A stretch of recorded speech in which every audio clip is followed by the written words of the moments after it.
Fala aí, galera do Dunantes Online, como é que vocês estão? Bom dia, boa tarde, boa noite, tudo bem? Bom, aqui é o Caio para mais uma aula nossa aqui do nosso curso de filosofia e hoje nós vamos estudar não exatamente uma corrente filosófica, tá? Mas um ponto que é bastante importante na filosofia, que é a questão do contrato social e o contratualismo, tá? Nós vamos aqui especialmente pegarmos três autores que são os principais expoentes dessa corrente, não são só eles, mas são os principais expoentes para a gente fazer aqui uma contraposição, até porque esse tema do contratualismo é bastante cobrado no Enem, frequentemente cai na prova, Enem vestibulares, tá? Então, a gente vai abordar esse tema aqui na nossa aula de hoje, beleza? Galera, o contratualismo é basicamente os estudos, tá, do contrato social. E o que seria um contrato social? Basicamente uma teoria filosófico-política que vai explicar como o homem sai do seu estado de natureza, ou seja, um homem mais ligado à natureza, um homem mais animalesco, tá? Sai desse estado e se organiza de forma em relações sociais e formando um estado. Então a gente pode perceber que esse tema tem relação também justamente com a concepção de estado e com a concepção de sociedade, que passam a ser mais discutidas ali na virada do que a gente vai chamar de renascimento, tá? Para o iluminismo, nessa contraposição, especialmente aí já falando do século XVII e mais ainda no século XVIII, que é o grande século do iluminismo, o século das luzes. Então o homem começa a pensar criticamente sobre o que seria a sociedade, qual modelo de sociedade existiria e qual a relação dela com o Estado, até porque anteriormente ainda estava se formando o que hoje nós entendemos como Estado, beleza? Então o contrato social é basicamente o que a gente vai analisar sobre o homem saindo do seu estado de natureza e formando um estado, tá, a partir de um pacto entre os governantes e os governados, ou seja, de que forma, tá, seria esse pacto. E aqui especialmente vocês se atentem a dois pontos. Primeiro, como cada um desses autores vai enxergar o homem em seu estado de natureza, e o segundo ponto é como cada um desses homens vai enxergar esse pacto entre governantes e governados. Esses dois pontos talvez sejam os mais importantes para a gente analisar aqui, beleza? Os principais autores que vão defender essas ideias que nós chamamos de contratualismo são Thomas Hobbes, John Locke e Jean-Jacques Rousseau, cada um com uma perspectiva bastante diferente e é a partir disso que a gente vai estudar agora. Lembrando que nós temos aulas separadas falando de cada um desses autores, a aula sobre o Thomas Hobbes e o Leviatã, está aqui, a aula sobre Jean-Jacques Rousseau, né, e inclusive o nome da obra dele, né, do contrato social, e a obra sobre John Locke e o segundo tratado sobre o governo civil. Todas estão aqui, mas hoje a gente vai fazer um comparativo entre os três, beleza? Vamos lá. Thomas Hobbes, galera, que nasceu em 1588, ou seja, ali no período em que a Inglaterra ainda estava sob um governo absolutista. Em 1679, tá, que é quando ele virá a falecer, ou seja, pós-revolução puritana. Então, especialmente essa questão da defesa do absolutismo, tá, é uma marca muito importante na obra dele, até porque ele vivencia a Guerra Civil Inglesa, tá, e ele percebe essa Guerra Civil Inglesa como uma fraqueza social, tá, do próprio homem como ser e como sociedade perante o Estado e perante a forma de organização civil. Então, a partir disso, ele vai ser um defensor do absolutismo, não absolutismo como nós já vimos aqui na nossa aula, da perspectiva religiosa, mas o absolutismo da perspectiva social e civil, beleza? Tá? O Thomas Hobbes, ele vai dizer que o homem no seu estado de natureza, ele é selvagem, tá, e violento, ele é guiado por prazeres simples, tanto que é dele a máxima, o homem é o lobo do homem. Tá? Então ele vai dizer que o homem nesse tempo, nesse contexto em que ele sai em seu estado de natureza, ou seja, numa formação pré-social, ele é livre, ele tem a sua liberdade. Porém, essa liberdade ela é aliada ao medo, justamente porque o homem ele é guiado por prazeres simples. Tá? Então os homens se matam, eles se violentam, eles roubam uns dos outros, eles cometem coisas ruins uns com os outros, justamente porque não há essa noção de limites, até porque a liberdade ela é ampla, tá? Então, justamente a partir disso, ele vai criticar a noção da liberdade e ele vai estabelecer um modelo de contrato social, ou melhor, justificar um modelo de contrato social, na qual o homem ele abdica da sua liberdade, ele cede essa liberdade total e restrita, que na opinião dele pode levar, e geralmente levava à violência, em troca de que esse governante com plenos poderes garantisse a segurança e a ordem, tá? E aqui, fazendo um paralelo com a nossa aula, lembra daquele estudo que nós fizemos sobre a imagem, né, daquele rei gigante numa sociedade pequenininha,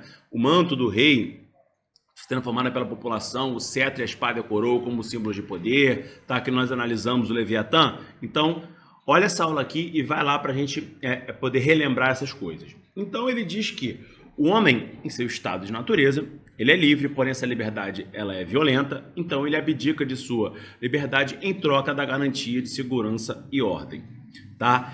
E que a questão da propriedade, que é outro ponto que a gente vai analisar aqui, pegando esses três autores, a propriedade ela vai caber ao governante. Ou seja, as propriedades elas são parte do Estado, porque o Estado, entre aspas, é o governante. E ele, o governante, é que vai distribuir as propriedades da forma como melhor ele achar necessário. Beleza? Então não há questão aqui de propriedade privada. A propriedade pertence ao Estado, sendo administrada pelo governante.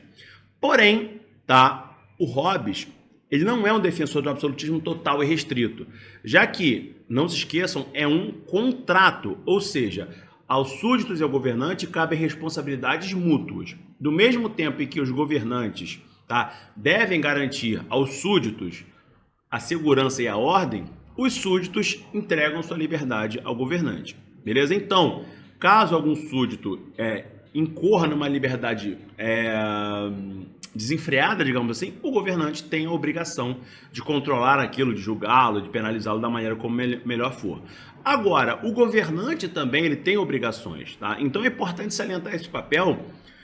Por isso que a gente já discutiu esse ponto na aula aqui, falar que o Hobbes é um teórico do absolutismo talvez não seja o mais adequado. Ele é um teórico sobre o absolutismo, tá? Então ele fala que caso esse governante não conseguir, tá, manter a segurança e a ordem, beleza? Os súditos têm o direito de se rebelar contra esse soberano. E isso, basicamente, ele elucida a questão da guerra civil. Ou seja, o rei da Inglaterra naquele período, tá, ele não consegue manter, o rei Carlos não consegue manter, né, o reino em segurança e ordem, rompe uma guerra civil, logo esse governante ele foi afastado e posteriormente morto nesse contexto. Então, existiria uma possibilidade de romper com essa estrutura, beleza? Então, essa aqui é a nossa análise sobre o Thomas Hobbes. Agora, vamos para John Locke. John Locke já é um pouco posterior, tá, ao Thomas Hobbes. Ele nasce em 1632 e falece ali em 1704. Ou seja, ele está naquela transição, período que alguns autores chamam até de pré-iluminismo ou proto-iluminismo, sendo o próprio John Locke um dos primeiros iluministas. Beleza?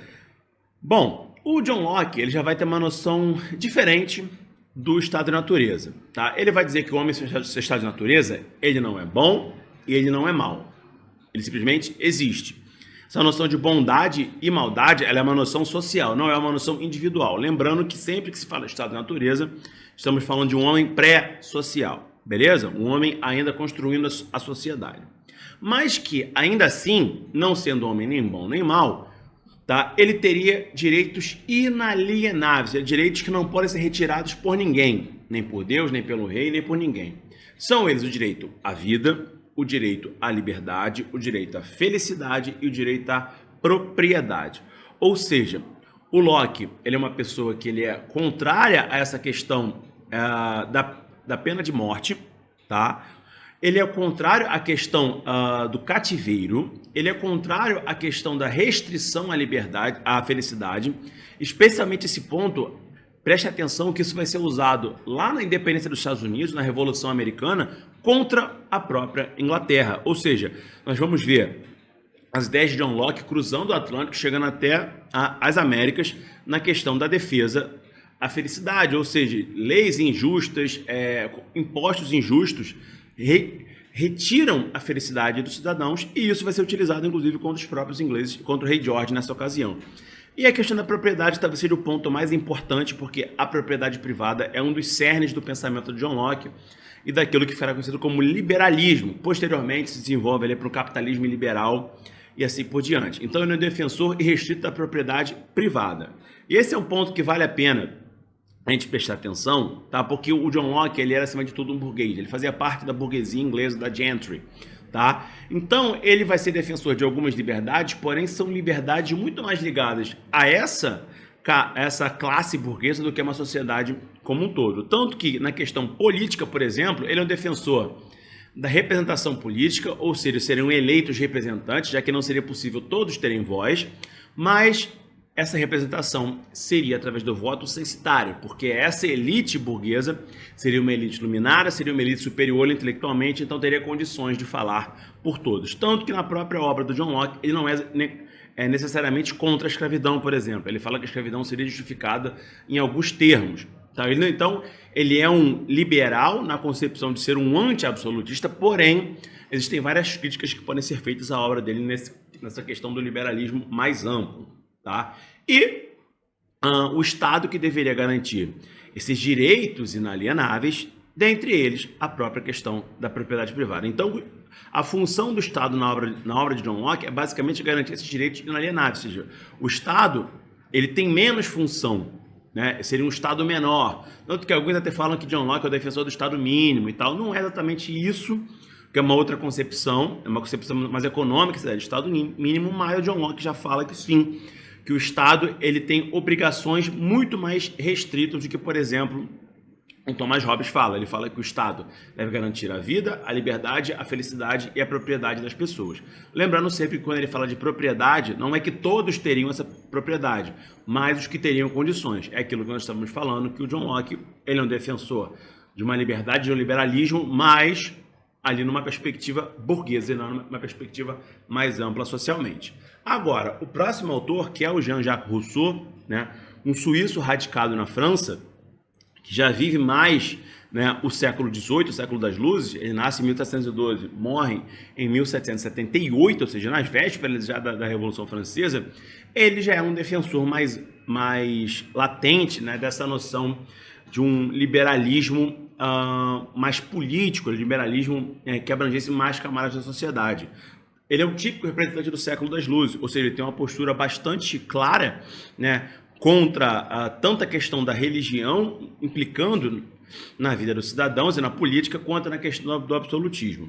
Tá? E ele vai falar que o homem, em seu estado de natureza, ele é bom. Ou seja, o homem ele é naturalmente bom, o homem nasce bom, mas as relações sociais o corrompem. Então é dele aquela máxima de que o homem é bom, mas a sociedade que o corrompe. Tá? Ou seja, as relações, as trocas, as dinâmicas sociais é que vão levar esse homem a cometer crimes, a cometer violência, de que o homem, se não houvesse essas relações, o homem ele seria bom. Tanto que é a partir daí que nasce a questão do mito do bom selvagem, que depois vai ser muito utilizada, né, na primeira onda romântica, no nacionalismo do início do século XIX, tá? Que vai chegar inclusive ao Brasil essa noção. Então, ele diz que o homem, em sua natureza, é bom, tá? Mas que a sociedade o corrompe. Daí ele ser um defensor da democracia representativa, ou seja, de que não bastaria, como John Locke fala, um grupo de iluminados representar o povo, mas não, de que o povo, de maneira geral, deveria ser representado. Não necessariamente que o povo, de maneira geral, teria voz, até porque isso em países muito populosos é virtualmente impossível, mas que o povo, de maneira geral, deveria discutir política nas praças e, a partir disso, eleger representantes, mesmo que fosse ali na hora. Tá? Ou seja, tanto John Locke quanto Jean-Jacques Rousseau defendem a representação política, a democracia representativa. Tá? Porém, enquanto John Locke fala de um grupo de iluminados, Jean-Jacques Rousseau entende isso de maneira mais ampla. Tá? Porque ele é daquela premissa aristotélica de que o homem é um zoopolitikon, ou seja, um homem, um animal da polis, é um animal político. Então a política faz parte do homem e sociedade, política e homem, nesse contexto, são algo uno, são algo unícido, ou seja, não dá para separar as três coisas, por mais que ele tenha críticas às dinâmicas sociais, já que agora o homem vive em sociedade, tá? Ele reavivaria essa bondade inerente a ele através da política. Então a política seria essencial para essa dinâmica, beleza? E que a partir disso, esse Estado ele deveria seguir os interesses de todos, já que o Estado é o povo e o povo é o Estado. Através de quem? Da política. Tá? Então a política seria o meio da qual o povo tomaria o controle do Estado e seriam também uma coisa só. Tá? E um ponto importante, aqui falando de Jean-Jacques Rousseau, é que ele defende que a propriedade privada é a razão de todos os males. Ou seja, que ele fala que a partir de que alguém, tá, demarcou um certo terreno e disse que era dele, todos os males começam. Então quer dizer que o Jean-Jacques Rousseau é totalmente contrário à propriedade privada? Não. Ele é contrário à propriedade privada da maneira como ela existe. O que isso quer dizer? Ele diz que se alguém demarca uma terra e diz que é sua e todos concordarem, não tem problema nenhum. Porém, nós sabemos que isso é impossível. Imagina, eu demarco um pedaço de terra aqui no Brasil, uma pessoa lá na Índia vai concordar? Isso não é viável. Então, ele critica a propriedade privada na premissa, nas bases em que ela se estabelece no tempo dele e até hoje. Na questão ali de documentos cartoriais, tá? Uma perspectiva de minha, não necessariamente perguntando aos outros, mas uma perspectiva capitalista, monetária, de aquisição de terras. Então, ele diz que esse modelo, essa propriedade privada específica, é a causa de todos os males, ou seja, todos os males derivam, tá, da não igualdade no acesso à propriedade, beleza? Inclusive, o Jean-Jacques Rousseau vai ser a base de muitos estudos dos socialistas, né, que vem ali no século XIX, primeiro os utópicos, depois, né, os científicos e depois os revolucionários, beleza? Ah, então quer dizer que o Rousseau era um socialista? Não, não, porque isso seria anacronismo. O Rousseau ele vive num outro momento, mas ele vai ser a principal base, ou uma das principais bases, para o pensamento socialista que chega ali no século XIX. Então é importante a gente fazer também essa associação, que a crítica à propriedade privada, ela é pré-socialismo, já se criticava isso antes, tá? Então, nós vemos aqui, analisando o Rousseau, que essa questão da propriedade privada, ela tem diferentes perspectivas. O Hobbes, ele era contrário, mas o Hobbes, ele é contrário a propriedade privada na perspectiva de que seria o governante a distribuir essas terras de maneira a garantir segurança e ordem.